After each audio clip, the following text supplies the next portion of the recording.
দয়ার নবী মুস্তাফা সাল্লাল্লাহু তাআলা আলাইহি ওয়াসাল্লাম আপনার যেন বিশ্ব রসুলা জগৎগুরু হাবিবুল্লাহ দুনিয়ার বুকে আসার পরে সাজদারত অবস্থায় আগমন করেছেন। কেমন অবস্থায়? সাজদারত অবস্থায়, অর্থাৎ সাজদারত অবস্থায় সাজদা দেওয়া হালাতে আমার নবী দুনিয়ার বুকে আমির রাদিয়াল্লাহু তাআলা আনহু দয়ার নবীকে জিজ্ঞাসা করছেন, ইয়া রাসূলুল্লাহ, ইয়া হাবিবাল্লাহ, আপনি কখন থেকে নবী? হযরতে জাবির রাদিয়াল্লাহু তাআলা আনহু বলেন যে আপনি কখন থেকে নবী, কখন আপনাকে আল্লাহ বানিয়েছেন? তো আমার নবী বলছেন, ইয়া জাবিরু ইন্নাল্লাহ তাআলা قد خلق قبل الاشياء نور النبيك من نوره فجعل ذلك النور يدور بالقدره حيث شاء الله لم يكن في ذلك الوقت لوح ولا قلم ولا جنه ولا نار ولا ملك ولا شمس ولا قمر ولا جن ولا انس জোর করে বলুন সুবহানাল্লাহ। আমার নবী পাক সাল্লাল্লাহু আলাইহি ওয়াসাল্লাম বলেন, ও জাবির রাদিয়াল্লাহু তাআলা আনহু শোনো, তোমার নবীকে আল্লাহ রাব্বুল আলামিন তার নিজের নূর হইতে সেই সময় তৈরি করেছেন এবং যেখানে যেখানে চেয়েছেন সেখানে সেখানে ছড়িয়ে দিয়েছেন। যে সময় আল্লাহ রাব্বুল আলামিন তৈরি করেননি জান্নাত, তৈরি করেননি জাহান্নাম, তৈরি করেননি আসমান, তৈরি করেননি জমিন, তৈরি করেননি ফেরেশতা, তৈরি করেননি আপনার চন্দ্র, তৈরি করেননি সূর্য, এমনকি তৈরি করেননি লৌহ, তৈরি করেননি কলম, তৈরি করেননি জিন, তৈরি করেননি ইনসান।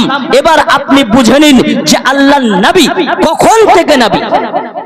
আল্লাহর নবী কখন থেকে নবী? যখন জিন ইনসান চন্দ্র সূর্য আসমান জমিন কোনো কিছুকে সৃষ্টি করা হয়নি, সে সময় আমার নবীকে আল্লাহ সৃষ্টি করেছেন। বলুন সুবহানাল্লাহ। আল্লাহর নবী বলছেন, আউয়ালু মা খালাকাল্লাহু নূরি আনা মিন নূরিল্লাহ ওয়া কুল্লুল খালাইকি মিনান নূর। আল্লাহ রাব্বুল আলামিন সর্বপ্রথমে তার নিজের নূর হইতে আমার নূরকে সৃষ্টি করেছেন। আমি আল্লাহর নূর থেকে সৃষ্টি, আর তামাম জাহান তামাম মাখলুক আমার নূর থেকে সৃষ্টি হয়েছে। বলুন সুবহানাল্লাহ। জীবনী শুনবেন, জীবনী শোনার আগে এগুলো শোনা আপনার জরুরি রয়েছে। আল্লাহর নবী পাক সাল্লাল্লাহু তাআলা আলাইহি ওয়াসাল্লামের নূর হযরতে আব্দুল্লাহ রাদিয়াল্লাহু তাআলা আনহুর পেশানি মুবারকে ঝলঝল ঝলঝল করতেছিল। মক্কার মহিলারা জেনে গিয়েছিলেন যে ইনার মাধ্যমে দুনিয়ার বুকে একটি নবী আগমন করবেন। তাই তো হযরতে আব্দুল্লাহ রাদিয়াল্লাহু তাআলা আনহুকে বিবাহ করার জন্য মক্কার অনেকগুলো নারী প্রস্তাব দিয়েছিলেন যে ওগো আব্দুল্লাহ, তুমি আমার সঙ্গে বিবাহ করো। এবং মুশরিকগণ জেনে নিয়েছিলেন যে ইনি হলেন আখেরি জামানার পয়গম্বর নবী মুহাম্মদুর রাসূলুল্লাহ সাল্লাল্লাহু তাআলা আলাইহি ওয়াসাল্লামের আব্বা হতে চলেছেন। তাই হযরতে আব্দুল্লাহ রাদিয়াল্লাহু তাআলা আনহুকে হত্যা করার, মার্ডার করার জন্য কত রকমের চক্রান্ত পর্যন্ত করা হয়েছে। মুলকে শামে মক্কার আপনার কিছু ব্যবসায়িক ব্যবসা করার জন্য গিয়েছে। মুলকে শামের একজন বাদশাহ যার নাম ছিল আব্রাহা। আব্রাহা জানতে পেরেছে যে মক্কার বুকে একটি সন্তান জন্মগ্রহণ করেছে, যে সন্তানটির পেশানিতে একটি লাইট দেখা যায়, নূর দেখা যায়, আলো দেখা যায়। এই সন্তানটিকে খোঁজ করতে হবে। আব্রাহা বলতেছে, বলে ডাকো, মক্কার যে মানুষগুলো এসেছে তাদেরকে ডাকো, আমি তাদের সঙ্গে একটু কথা বলতে চাই। আপনার মক্কার যারা ব্যবসার জন্য গিয়েছিল সেসব মানুষদেরকে ডাকা হলো। ডাকার পরে জিজ্ঞাসা করলেন যে মক্কা শহরে কি এমন কোন সন্তান জন্মগ্রহণ করেছে যার পেশানিতে একটি নূর ঝকমক করে, পেশানিতে একটি আলো দেখা যায়? মক্কার মানুষেরা বলেছিল, হ্যাঁ বাদশাহ, মক্কায় একটি এমন সন্তান জন্মগ্রহণ করেছে যার পেশানিতে লাইট দেখা যায়, রোশনি দেখা যায়, আলো দেখা যায়। সে সময় আব্রাহা আপনার আহবার ইহুদি, এই আহবার ইহুদি তাদেরকে বলল তোমরা চলে যাও। আহবার ইহুদি করলো কি, তার বংশের 70 জন যুবককে ঠিক করলো। 70 জন যুবকের হাতে উলঙ্গ তরবারি হাতে দিয়ে আপনার বলে দেওয়া হলো, ও যুবকেরা শোনো, তোমরা মক্কায় সফর করো, মক্কায় যাও, যে দেখো আব্দুল মুত্তালিবের শ্রেষ্ঠ বেটা, আব্দুল মুত্তালিবের শ্রেষ্ঠ সন্তান, নাম তার আব্দুল্লাহ, তার পেশানিতে নূর ঝকমক করবে, তাকে তোমরা হত্যা করে আবার ফিরে আসবে। হযরতে আব্দুল্লাহ রাদিয়াল্লাহু তাআলা আনহুকে হত্যা করার জন্য 70 জন যুবককে আপনার প্রেরণ করলেন আহবার ইহুদি। এই আহবার ইহুদি বলে দিল, তোমরা রাত্রি বেলায় সফর করবে আর দিনের বেলায় গুহার আনাচে কানাচে লুকিয়ে থাকবে, যাতে করে কেউ দেখতে না পায়। এবার বাবারা, আহবার ইহুদের কথা মোতাবেক আপনার জানো 70 জন যুবক একে একে একে একে উলঙ্গ তরবারি নিয়ে আপনার মক্কার দিকে রওনা হয়ে গিয়েছে। কি করতে? বলে আব্দুল্লাহকে হত্যা করার জন্য মক্কার দিকে রওনা হয়েছে না, উলঙ্গ তরবারি হাতে নিয়ে নিয়েছে না, আর রাত্রি বেলায় সফর করে, দিনের বেলায় গুহার আনাচে কানাচে লুকিয়ে পড়ে। এমন করে দিনের পর দিন কাটাতে কাটাতে যখন মক্কায় প্রবেশ করে গেলেন, মক্কায় ঢুকে গিয়েছেন ওই 70 জন যুবক রে বাবা। মক্কায় ঢোকার পরে আপনার যেন আব্দুল্লাহকে খুঁজে বেড়ায়। আব্দুল্লাহ রাদিয়াল্লাহু তাআলা আনহুকে বহু খোঁজার পরে কোনো জায়গায় পায় না। এখন আপনার গোল মিটিং করতেছে, কোথায় গেলে আব্দুল্লাহকে পাবো, কোথায় গেলে আব্দুল মুত্তালিবের শ্রেষ্ঠ বেটাকে পাবো রে, কোথায় গেলে পাবো, তাকে যে হত্যা করতে হবে। আমাদের বাদশাহ আহবার ইহুদের কথা মোতাবেক তাকে হত্যা করতে হবে। আর আহবার ইহুদি বলেছে যে তাকে হত্যা করার পরে তোমরা বাড়ি ফিরবে। অনেক খোঁজাখুঁজি করতে আরম্ভ করেছে বাবা। এবার কিন্তু খুঁজে আর পাই না। আর নবী পাকের নানার নাম ছিল ওয়াহাব জোহরি। এই ওয়াহাব জোহরির একটা উট হারিয়ে গিয়েছে। এই উট খোঁজার জন্য তিনিও মক্কার পাহাড়ের ওপরে উঠে উট খোঁজাখুঁজির কাজে ব্যতিব্যস্ত রয়েছেন। আর এদিকে 70 জন যুবক আপনার চলে এসেছে আব্দুল্লাহ রাদিয়াল্লাহু তাআলা আনহুকে হত্যা করার জন্য, মার্ডার করার জন্য। ওদিকে আব্দুল ওয়াহাব জোহরি তিনি উট খুঁজতে ব্যস্ত, আর এদিকে 70 জন যুবক আব্দুল্লাহ রাদিয়াল্লাহু তাআলা আনহুকে খোঁজাখুঁজিতে ব্যস্ত। আব্দুল্লাহ রাদিয়াল্লাহু তাআলা আনহু তার পিতার কাছে বলছেন, আব্বা জান, আমি আজকে একটু শিকারের জন্য বের হব। আব্বা বলছেন, কলেজার টুকরা লাগতে জিগার, কি হলো তোমার, হঠাৎ করে শিকারে যাবে? তোমাকে নিয়ে আমার বড্ড ভয় হয়। তোমাকে মার্ডার করার জন্য অনেকেই মুশরিকগণ চক্রান্ত করতেছে, তোমাকে নিয়ে আমার বড্ড ভয় হয়, তুমি শিকারে যেতে পাবে না। বলে, আব্বাজান, আমার খুব শখ একটু শিকারে যাব।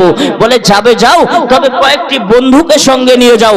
আপনার আব্দুল্লাহ রাদিয়াল্লাহু তাআলা আনহু ও আব্দুল মুত্তালিবের কথা আপনার শয়তান আবুল কায়েসের পাহাড়ের চূড়ায় বসে বসে শুনে নিয়েছে। শয়তান এদিকে বলে 70 জন যুবকের কাছে গিয়ে বলতেছে, বলে, ওরে যুবকেরা, তোমরা কি খুঁজছো? বলে, আমরা এরকম আব্দুল মুত্তালিবের ছেলে আব্দুল্লাহকে খোঁজাখুঁজি করছে। বলে, তোমরা তো এরকম করে খুঁজে পাবে না, চলে যাও অমুক জঙ্গলে, ওখানে গিয়ে তোমরা আশ্রয় নাও, কালকে সকালে আব্দুল্লাহ শিকার করার জন্য আসবে, তখন তোমরা তাকে হত্যা করে দিবে। বাপজি আমার ভাইরা, কথা মোতাবেক যেন এমনই হলো। আপনারা আব্দুল্লাহ রাদিয়াল্লাহু তাআলা আনহু একের পর এক আপনার বন্ধুকে নিয়ে আপনার শিকারের জন্য বের হয়ে গিয়েছে না, আপনার শিকারের জন্য বের হয়ে গিয়েছে না। জঙ্গলের দিকে যেতে না যেতে একটি আপনার হরিণীকে দেখতে পেয়েছে না। আব্দুল্লাহ রাদিয়াল্লাহু তাআলা আনহু একটি হরিণের পিছে আপনার ধাওয়া করতেছে না, তীর ধনুক নিয়ে আপনার নিশানা লাগিয়ে নিয়েছে না, এত দ্রুত গতিতে চলতে আরম্ভ করেছে না। বন্ধু যারা সঙ্গে নিয়েছিল তাদেরকে আপনার পিছে রেখে দিয়েছে। বাবারা, জঙ্গলের মধ্যে যখন প্রবেশ করে গেছে, ওই যে 70 জন যুবক আপনার উলঙ্গ তরবারি নিয়ে আপনার ঘেরাও করে বসে রয়েছে, গোল মিটিং করে বসে রয়েছে। বলে, আব্দুল্লাহকে যখনই পাবো আমরা হত্যা করে দেব, আমরা মার্ডার করে দেব, তাকে কোন রকমের সুযোগ দেব না। এদিকে আব্দুল্লাহ রাদিয়াল্লাহু তাআলা আনহু আপনার যেন জঙ্গলের গভীর জঙ্গলে প্রবেশ করে গেছে না। আমার আব্দুল্লাহ রাদিয়াল্লাহু তাআলা আনহু গভীর জঙ্গলে প্রবেশ করেছে না, আর আমনে সামনে হয়ে গিয়েছে 70 জন যুবক উলঙ্গ তরবারি হাতে নিয়ে আপনার যেন আব্দুল্লাহ রাদিয়াল্লাহু তাআলা আনহুকে ঘেরাও করে নিয়েছে না। আব্দুল্লাহ রাদিয়াল্লাহু তাআলা আনহু বলে না, ও যুবকেরা, তোমাদেরকে তো ঠিক চিনতে পারলাম না, তোমরা কোথায় থেকে এসেছো, কেন এসেছো একটু বলো, আর আমাকেই বা কেন তোমরা ঘেরাও করেছো একটু বলো। যুবকেরা বলেছিল, ও আব্দুল্লাহ, এ কথার উত্তর তোমায় দেব না, তবে তোমাকে মার্ডার করব, এটা তুমি জেনে রাখো। হযরতে আব্দুল্লাহ রাদিয়াল্লাহু তাআলা আনহু বলে না, আমি তোমাদের কি দোষ করলাম, আমি তোমাদের কি দোষ করেছি, তোমরা আমাকে কেন মার্ডার করবে একটু বলো। এরকম করে আপনার কোনো উত্তর দেয় না বাবা। আপনার একজন যুবক যেন আব্দুল্লাহ রাদিয়াল্লাহু তাআলা আনহুর উপরে হামলা করে দিয়েছে না, আর যেমনই হামলা করা এ হাশেমি বংশের সন্তান হযরতে আব্দুল্লাহ রাদিয়াল্লাহু তাআলা আনহু আপনার যেন রেগে গিয়েছে না, আর তরবারিটা বের করে আপনার পাল্টে হামলা করেছে না। হামলা যেমনই করা আর আমনে সামনে যুদ্ধ চলতে আরম্ভ হয়ে গিয়েছে না।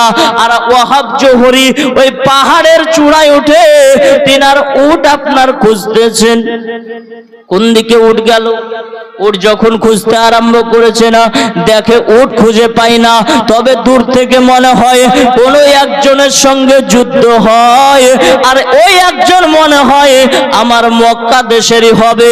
আর 70 জন যুবক, যে 70 জন যুবককে দেখতে পাওয়া যায়, এ 70 জন যুবক কিন্তু মক্কার নয় মনে হয় না। আব্দুল্লাহ আপনার ওয়াহাব জোহরে উপকার করার জন্য আপনার পাহাড় থেকে নেমে আগের দিকে বাড়তে আরম্ভ করলেন। আগের দিকে যেমনই বাড়ে আপনার যেন একটি বড় পাথর এসে আপনার ওয়াহাব জোহরে সামনে এসে আপনার ঘেরাও করে নিয়েছে না। ওয়াহাব জোহরি বলে না, আমি আর সামনের দিকে যেতে পারলাম না, একটি বড় পাথর, আর কি করে সামনে যাব, আমার সামনের দিকে আর যাওয়া হলো না। কিছুক্ষণ পর দেখতেছি যে ওই পাথরটা কোথায় গায়েব হয়ে গেল। আমি ভাবলাম যে মনে হয় এবার সাহায্য করতে পারবো। হযরতে ওয়াহাব জোহরি তিনি সাহায্য করার জন্য আবার এগোতে আরম্ভ করলেন। হঠাৎ করে দেখতেছেন যে কোথা থেকে একটি মস্ত বড় সাপ ওয়াহাব জোহরের দিকে ধাওয়া করে তেড়ে আসতেছে। ওয়াহাব জোহরি সাপ দেখে অজ্ঞান হয়ে বেহুশ হয়ে পড়ে গিয়েছেন, আর আপনার জ্ঞান ফিরে নাই। কিছুক্ষণ পরে জ্ঞান ফিরেছে, আর মনে মনে ভাবছে হয়তো আমি আমার দেশের যুবককে আর বাঁচাতে পারলাম না। একদিকে 70 জন মানুষ, আর একদিকে একটি মানুষ, কতক্ষণ যুদ্ধ চলবে বলেন তো বাবা? বেশিক্ষণ যুদ্ধ চলবে? তিনি বলছেন আর মনে হয় আমার দেশের মানুষকে বাঁচাতে পারলাম না। জ্ঞান ফিরে আপনার দেখে যে না, আপনার বাঁচাতে পারার কথা নয়, যেন আসমান থেকে সাওয়ারি হয়ে ফারিস্তা মণ্ডলী নাজিল হয়ে আব্দুল্লাহ রাদিয়াল্লাহু তাআলা আনহুর দিক থেকে যুদ্ধ করতে আরম্ভ করেছেন। বলুন সুবহানাল্লাহ। আপনার যখন ওয়াহাব জোহরি বলেন, আমি দেখতেছি আব্দুল্লাহ রাদিয়াল্লাহু তাআলা আনহু আর একাই নয়, সাদা পোশাক পরিধানকারী আসমান থেকে সাওয়ারি আপনার নামলো, আর ওই সাওয়ারিতে করে কয়েকজন মানুষ যেন নেমে আসলো। তারা বরঞ্চ আল্লাহর ফেরেশতা। তারা নেমে এসে আপনার আব্দুল্লাহ রাদিয়াল্লাহু তাআলা আনহুর পক্ষ থেকে আপনার যুদ্ধ করতে আরম্ভ করেছেন। বাবা যুদ্ধ করতে করতে 1 2 3 4 করতে করতে ওই 70 জন যুবককে কতল করে জাহান্নামে পাঠিয়ে দিয়েছে।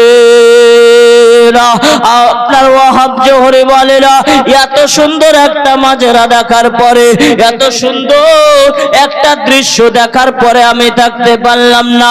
আমার ঘরে একটি সন্তান রয়েছে, একটি কন্যা রয়েছে, যার নাম হলো হযরতে আমেনা রাদিয়াল্লাহু তাআলা আনহা।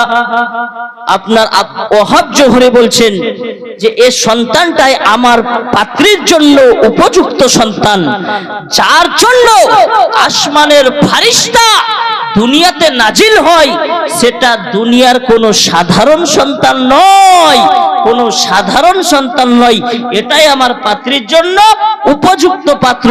আর আপনার ওয়াহাব জোহরি মনে মনে পাত্র আপনার খুঁজতে ছিল বিবাহযোগ্য নারী হযরতে আমেনা রাদিয়াল্লাহু তাআলা আনহার জন্য। এবার আপনার আব্দুল্লাহ রাদিয়াল্লাহু তাআলা আনহুর নিকটে ওয়াহাব জোহরি আপনার উপস্থিত হয়ে গেলেন। বাবা উপস্থিত হয়ে যাওয়ার পরে আপনার যেন জিজ্ঞাসা করছেন, বলে ওগো তোমার সন্তান, তোমার নামটা কি একটু বলবে? বলে তোমার নামটা আমার একটু জানার প্রয়োজন রয়েছে, কারণ হলো তুমি যে সন্তান, তোমার জন্য যে আসমানের ফারিস্তা দুনিয়ার বুকে নাজিল হয়েছে, এটা দেখে আমার খুব ভালো লাগলো, তুমি কি তোমার পরিচয়টা একটু দিবে? আব্দুল্লাহ রাদিয়াল্লাহু তাআলা আনহু সেদিন পরিচয় দিয়েছিল, বলে আমি হলাম আব্দুল্লাহ, আমার পিতা হলো আব্দুল মুত্তালিব, আমার পিতা কাবা শরীফের সেক্রেটারি। বলুন সুবহানাল্লাহ। ও বাবারা, সোনা মানিকেরা, এরপরে আপনার ওয়াহাব জোহরি চলে গেল। তিনার স্ত্রীর নাম অর্থাৎ নবী পাকের নানির নাম ছিল হযরতে বাররা রাদিয়াল্লাহু তাআলা আনহা। এই বাররার সঙ্গে আলোচনা করতে আরম্ভ করলেন, বলে আজকে একটা সন্তান পেয়েছি, উপযুক্ত সন্তান, আমার মহিলার জন্য উপযুক্ত হবে। এই সন্তানটির সঙ্গে যদি আমাদের মহিলার বিবাহ দিই, তাহলে অবশ্যই তারা সুখে থাকবে। বলে সন্তানের খোঁজ নিয়েছেন? বলে হ্যাঁ খোঁজ নিয়েছি। তিনি হলেন কাবা শরীফের সেক্রেটারি আব্দুল মুত্তালিবের শ্রেষ্ঠ বেটা, শ্রেষ্ঠ কলিজার টুকরা আব্দুল্লাহ রাদিয়াল্লাহু তাআলা আনহু। এবার আপনার বিবাহের প্রস্তাব হযরতে আব্দুল মুত্তালিবের নিকটে পাঠিয়ে দিলেন। বাবা ধারাবাহিকভাবে আলোচনা হবে ইনশাআল্লাহ তাআলা, সময়ের মধ্যে যতদূর সম্ভব ততদূর আপনাদেরকে শোনাবো। বাবারা আমার, ওয়াহাব জোহরি আপনার যেন বিবাহের জন্য প্রস্তাব নিয়ে গেছেন আব্দুল মুত্তালিবের নিকটে। বলে আপনার সন্তানের সঙ্গে কি আমাদের কন্যা হযরতে আমিনার বিবাহ দিবেন নাকি? আপনার দেখাশোনা হলো, নিয়ম মোতাবেক আপনার বিবাহটা সম্পূর্ণ হলো। আপনার যেদিন বিবাহ হয় সেদিন মক্কার অনেকগুলো নারীর যেন মন খারাপ হয়েছিল, কান্না করেছিল রে বাবা, কারণ তাদের আশা ছিল যে আব্দুল্লাহকে বিবাহ করে আখেরি জামানার পয়গম্বরের মা হওয়ার, কিন্তু তা হলো না। আপনার জানো হযরতে আমেনা রাদিয়াল্লাহু তাআলা আনহার সঙ্গে আপনার হযরতে আব্দুল্লাহ রাদিয়াল্লাহু তাআলা আনহুর বিবাহ সংগঠিত হয়ে গেল। আর আপনারা আব্দুল্লাহ রাদিয়াল্লাহু তাআলা আনহুর পেশানিতে যে নূরটা ঝকমক ঝকমক করতেছিল, সে নূরটা আস্তে আস্তে হযরতে আমেনা রাদিয়াল্লাহু তাআলা আনহার গর্ভে আপনার মুনতাকিল হয়ে গেলেন। কিতাবের মধ্যে আছে যেদিন আব্দুল্লাহর পেশানি থেকে হযরতে আমিনা রাদিয়াল্লাহু তাআলা আনহার গর্ভের নূরটা আপনার ট্রান্সফার হয়েছিল, আপনার চলে গিয়েছিল, সেদিন একখানা ঝান্ডা কাবা শরীফের ছাদের উপরে উড়ানো হয়েছিল। সুবহানাল্লাহ বলবেন না? একবার সুবহানাল্লাহ জোরে সোরে বলুন। নারে তাকবীর, নারে রিসালাত, সুবহানাল্লাহ বিহামদিহি। আমার নবীর নূর পিতা জানের পেশানি থেকে আম্মা জানের গর্ভে ট্রান্সফার হলো, আপনার মুনতাকিল হলেন, তো কাবা শরীফের ছাদের উপরে একখানা ঝান্ডা উড়ানো হলো। কিতাব থেকে প্রমাণ। ও বাপজি আমার সোনা মানিকেরা, 1 2 3 4 করতে করতে হযরতে আমিনা রাদিয়াল্লাহু তাআলা আনহার গর্ভে আমার নবী পাক আপনারা আছেন। হযরতে আমিনা রাদিয়াল্লাহু তাআলা আনহা বলেন যে আমার গর্ভে যখন বিশ্ব রাসূল মুস্তাফা, দয়ার নবী মুস্তাফা সাল্লাল্লাহু তাআলা আলাইহি ওয়াসাল্লাম আছেন, আমি জানতে পারিনি, বুঝতে পারিনি কোন কোন সময় হযরত আদম নবী আলাইহিস সালাম আমাকে খুশখবরি দিয়ে যেত, বলে ওগো আমেনা,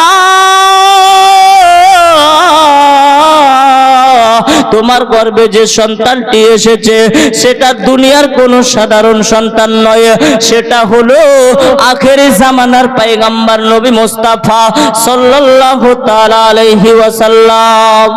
হযরত আমিনা রাদিয়াল্লাহু তাআলা আনহা বলেন, বলে কোন কোন সময় হযরত ইব্রাহিম আলাইহিস সালামকে স্বপ্নে দেখতাম, তিনি এসে আমাকে আপনার খবর দিয়ে যেত, ধন্য গো মা আমেনা বিবি, ধন্য বটে তুমি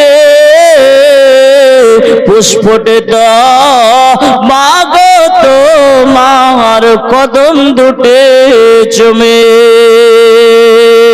আল্লাহুম্মা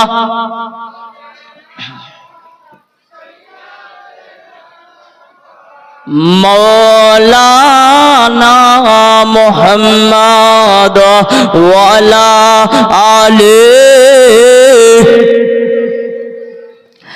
মৌলানা মুহাম্মদ সাল্লাল্লাহু আলা মুহাম্মাদিন।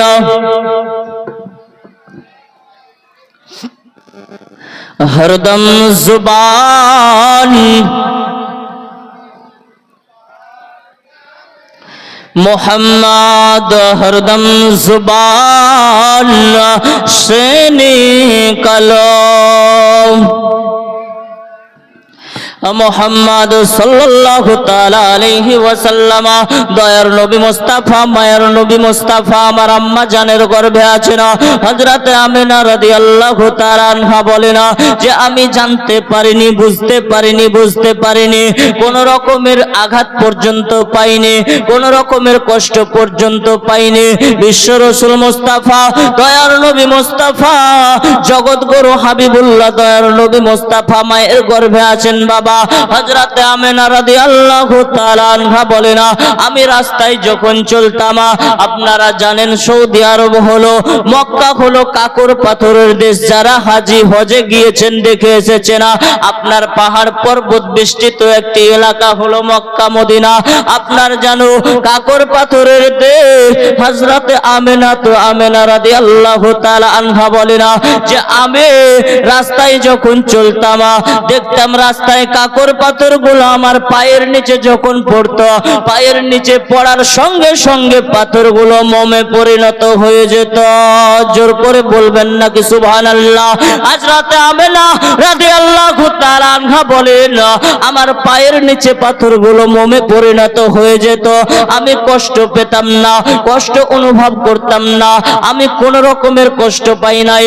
পায়ের নিচে যদি আপনার কাকর পাথর পড়ে আপনারও আমার কষ্ট হবে, কিন্তু আপনারও আমার নবী মুস্তাফা সাল্লাল্লাহু তাআলা আলাইহি ওয়াসাল্লামের আম্মা জান বলে না আমার পায়ের নিচে পাথর পড়ার সঙ্গে সঙ্গে ওই পাথরটি মোমের মতো নরম হয়ে যেত।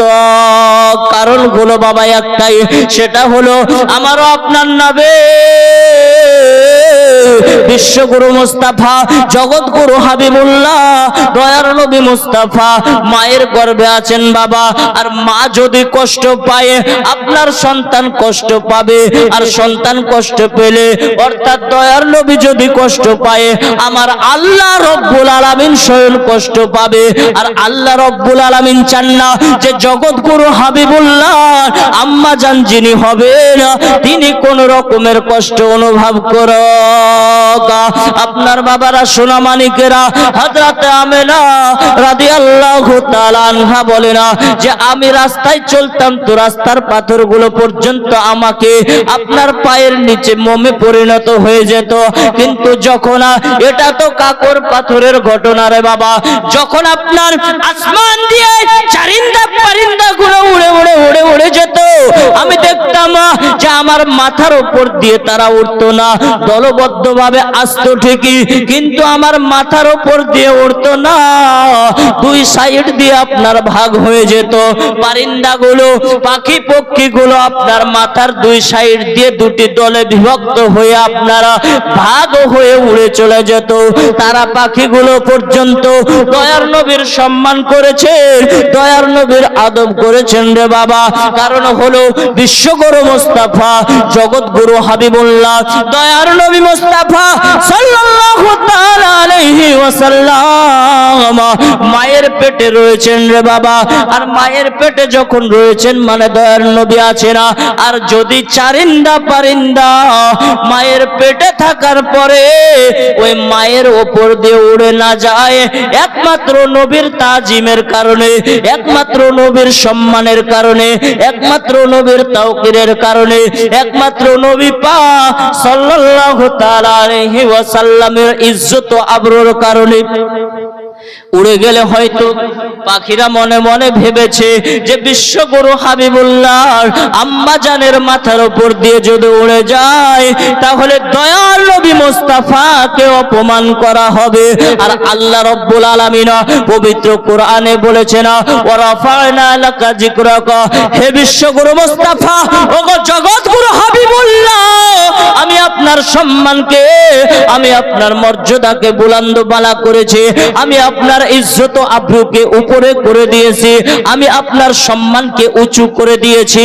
যার সম্মানকে আল্লাহ উঁচু করে দিয়েছে তার জন্য চারিন্দা পারিন্দা পর্যন্ত আপনার সম্মান করেছে বিশ্বগুরু হাবিবুল্লাহ, জগৎগুরু হাবিবুল্লাহ, দয়ার নবী মুস্তাফার আম্মা জানা হযরতে আমেনা রাদিয়াল্লাহু তাআলা আনহা বলেন যে আমার মাথার উপর দিয়ে চারিন্দা পারিন্দা গুলো পর্যন্ত দুটি ভাগে বিভক্ত হয়ে যেত।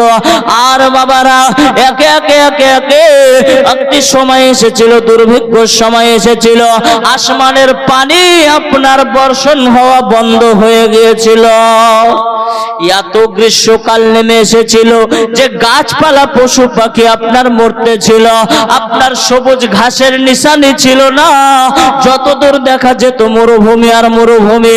আর সে সময় বিশ্বনবী মুস্তাফা হাবিবুল্লাহ হাবিবুল্লাহ দয়ার নবী মুস্তাফা সাল্লাল্লাহু আলাইহি ওয়াসাল্লামের আম্মা জানা হযরতে আমিনা রাদিয়াল্লাহু তাআলা আনহা একদিন কুয়াতে পানি নেওয়ার জন্য আপনার যায় রে বাবা। বলে কুয়া থেকে পানি নিয়ে আপনার বাড়ির দিকে আসবে, কুয়াতে পানি নিতে যাবেন। হযরতে আমিনা রাদিয়াল্লাহু তাআলা আনহা বলেন, যখন কুয়ার দিকে আমি ধাপিত হলাম তো দেখলাম মক্কার নারীরা আপনার পাত্র নিয়ে ওই কুয়ার দিক থেকে ফিরে ফিরে আসছে না, কেউ পানি উঠাতে পারেন নাই। কুয়ার পানিটা যেন অতি নিচে নেমে গিয়েছে। আপনার সে সময় মক্কার নারীরা ডাক দিয়ে বলেছিল, ওগো আমিনা, ওগো বোন আমিনা, শোনো শোনো শোনো, আজকে কুয়ার পানিটা অনেকটাই নিচে নেমে গিয়েছে, আজকে কুয়ার পানিটা অনেকটাই নিচে নেমে গিয়েছে। এই দেখো আমরা খালি পাত্র নিয়ে এসেছি, কেউ পানি উঠাতে পারে না। হযরতে আমিনা রাদিয়াল্লাহু তাআলা আনহু বলেন, ও বোনেরা শোনো রে, তোমরা খালি পাত্র নিয়ে এসেছো তো কি হয়েছে? আমি একবার কুয়ার পাশে গিয়ে দেখি আমার বিশ্ব রাসূল মুস্তাফা মা আমিনা রাদিয়াল্লাহু তাআলা আনহার গর্ভে আছে না। হযরতে আমিনা রাদিয়াল্লাহু তাআলা আনহা আপনার কুয়ার পাশে গেলেন না। যখনই কুয়ার পাশে গেছে না, আমার আল্লাহ ডাক দিয়ে বলে, ও জিবরাইল যাও যাও যাও, কুয়ার পানিকে নির্দেশ দাও আমার জগৎ গুরু হাবিবুল্লাহ আম্মা জান আজকে পানি নিতে গিয়েছে না। যাও রে জিবরাইল যাও, পানিকে বলো পানি যেন ফুয়ারা মেরে উপরে উঠে যায়। আমার নবীর আম্মা জান মাজা ছাপড়াবে, মাথা ছাপড়াবে, আমার নবী কষ্ট পাবে। যাও নবীর আম্মা জান যেন মাজা পর্যন্ত ছাপড়াতে না হয়, মাথা পর্যন্ত নিচে করতে না হয়। ওগো যাও গো জিবরাইল যাও, আজকের দিনে আমার নবীর আম্মা জানের জন্য কুয়ার পানিকে হুকুম করো, কুয়ার পানি জানো ফোয়ারা মেরে উপরে উঠে যায়। জোর করে বলুন সুবহানাল্লাহ। আল্লাহর নবী পাক সাল্লাল্লাহু তাআলা আলাইহি ওয়াসাল্লাম গর্ভে আছে না, আর এদিকে হযরত জিবরাইল আলাইহিস সালাম কুয়ার পানিকে আপনার ইশারা দিয়েছে, কুয়ার পানি আপনার ফোয়ারা মেরে জোশ মেরে উপরে উঠে পড়েছে। হযরত আমিনা রাদিয়াল্লাহু তাআলা আনহা আপনার পাত্রতে করে মাথাও ছাপড়াতে হলো না। মক্কার নারীরা রশি দিয়ে পানি তুলতে পারেন নাই, কিন্তু আমার নবীর আম্মা জান কুয়ার সামনে গেলেন তো কুয়ার পানি আপনার জোশ মেরে উপরে উঠে পড়েছে। কুয়ার পানি আপনার জোশ মেরে ফোয়ারা মেরে উপরে উঠে পড়েছে না। আপনার কুয়ার পানিটা আপনার পাত্রতে করে নিয়ে নিলে না। আমার নবী মুস্তাফা জগৎগুরু হাবিবুল্লাহ সাল্লাল্লাহু তাআলা আলাইহি ওয়াসাল্লাম আপনার মায়ের পেটে আছেন বাবা, আর মায়ের পেটে থাকা অবস্থায় নবুয়তের নবী প্রচার করার আগে যে সবগুলো আপনার আশ্চর্যজনক ঘটনা ঘটেছে, এটাকে মুজিজা নয়, এটাকে ইরহাস বলা হয়। আপনারা কি আগে জানতেন? এটাকে ইরহাস বলা হয়। আর নবী পাকের নবুয়তের পরে যে আশ্চর্যজনক ঘটনা ঘটিয়েছেন সেটাকে মুজিজা বলা হয়। মুআজ্জাজ সাহাবীনে কেরাম আজ জানাবো মোহতারাম, আমার নবী মুস্তাফা সাল্লাল্লাহু তাআলা আলাইহি ওয়াসাল্লাম মায়ের পেটে আপনার আছেন। 1 2 3 4 করতে করতে রবিউল আউয়াল মাস চলে আসলো বাবা।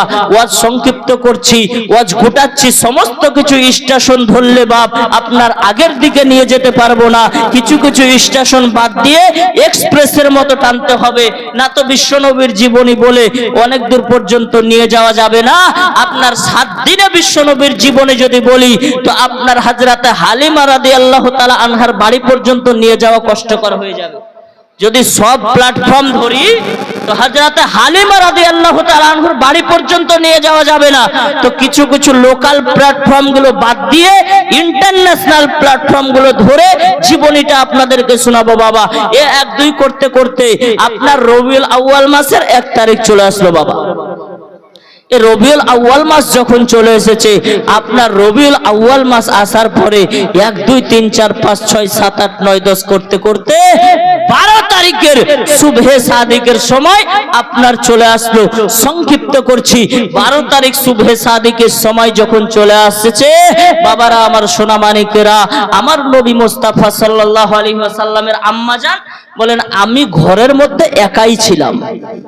তিনি বলতেছেন বলে আমি বাড়িতে একাই ছিলাম, আমার দেখভাল করার মতো কেউ ছিল না, আমি বাড়িতে একাই আছি। আমার যে সন্তান জন্ম নিবে, আমার যে মুস্তাফা জন্ম নিবে, এটা আমি হযরত আমিনা বুঝতে পারিনি, জানতে পারিনি।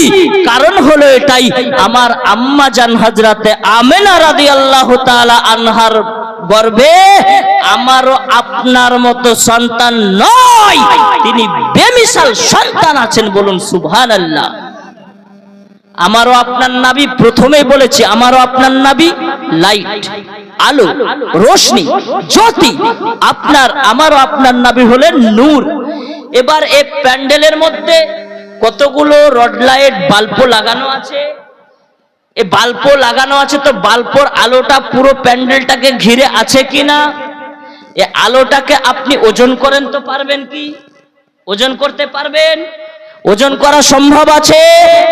ওজন আপনি করতে পারবেন না। তবে আলোটা আছে না নাই? প্যান্ডেলটা ঘিরে আছে না নাই? অবশ্যই ঘিরে আছে। ওজন করা সম্ভব নয়। আমার নবী হলেন আলো, আমার নবী হলেন নূর, আমার নবী হলেন জ্যোতি, আমার নবী হলেন রোশনি। হযরত আমিনা রাদিয়াল্লাহু তাআলা আনহার গর্ভে আছেন, তো তার কোনো ওজন হবে? ওজন হবে? আমারও আপনার মা বোনেদের আপনার পেটে সন্তান থাকলে আপনার বোঝা যায় কষ্ট হয়, কিন্তু আমারও আপনার নবী পাক সাল্লাল্লাহু আলাইহি ওয়াসাল্লামের আম্মা জান বলেন যে বিশ্বগুরু হাবিবুল্লাহ যে আমার পেটে আছে, আমি ইঙ্গিত ছাড়া কোন রকমের কষ্ট অনুভব করিনি। বলুন সুবহানাল্লাহ। আলোর কোনো ওজন হয় না বাবা, আর কষ্টও হয় না। আমার নবী হলেন আলো, আমার নবী হলেন নূর, আমার নবী হলেন জ্যোতি। বাবারা আমার সোনামানিকেরা, 1 2 3 4 করতে করতে রবিউল আউয়াল মাসের আপনার 12 তারিখ হযরতে আমেনা রাদিয়াল্লাহু তাআলা আনহা বলেন যে আমি একাই ঘরের মধ্যে ছিলাম, ঘরের মধ্যে কেউ ছিল না। আমার শ্বশুর আব্বা হযরতে আব্দুল মুত্তালিব, তিনিও কাবা শরীফের সেক্রেটারি, তিনিও কাবা শরীফের তওয়াফেই ব্যতিব্যস্ত ছিল। বাবারা ও সোনামানিকেরা, বন্ধুগণেরা, কাবা শরীফে সেই সময় মুশরিকরা 360টি আপনার মূর্তি রেখেছিল। 360টি মূর্তির কাছে, 360টি মূর্তির মধ্যে যেটা সবচেয়ে বড় মূর্তি ছিল, এই মূর্তিটির নাম ছিল আপনার হুবুল। এই হুবুলের কাছে যে আপনার প্রার্থনা করত।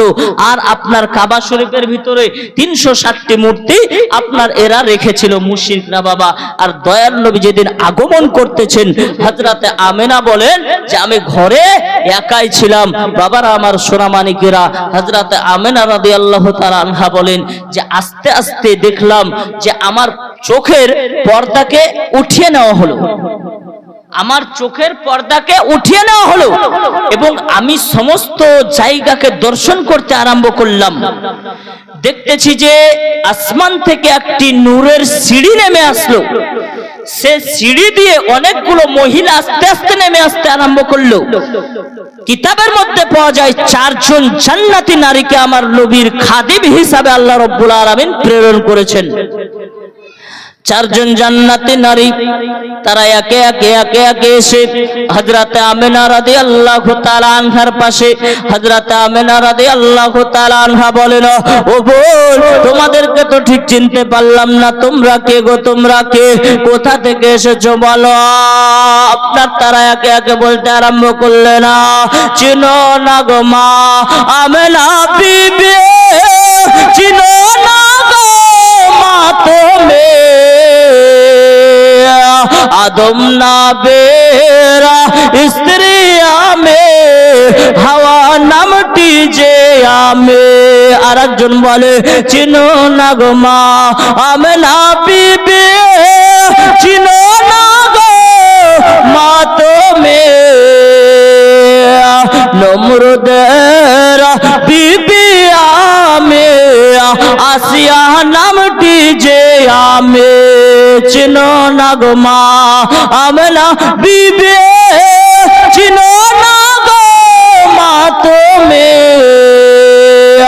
ইব্রাহিম নাবেরা বিবি আমে, হাজরা নামটি যে আমে। চিনো না গো মা আমেনা বিবি, চিনো না গো মা তুমি ঈশান বেরা মাতায়ামে, মারিয়াম নামটে যে আমে। আল্লাহুম্মা সাল্লি আলা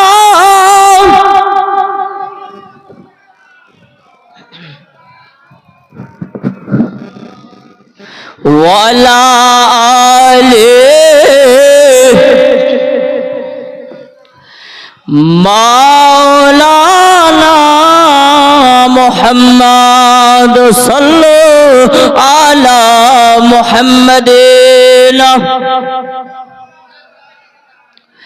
মুহাম্মদ হরদম जुबान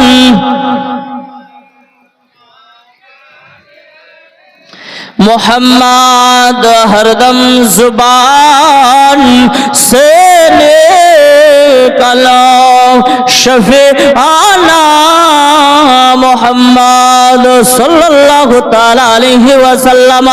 একে একে বাবারা এরকম ভাবে 4 জন নারী আপনার পরিচয় দিল।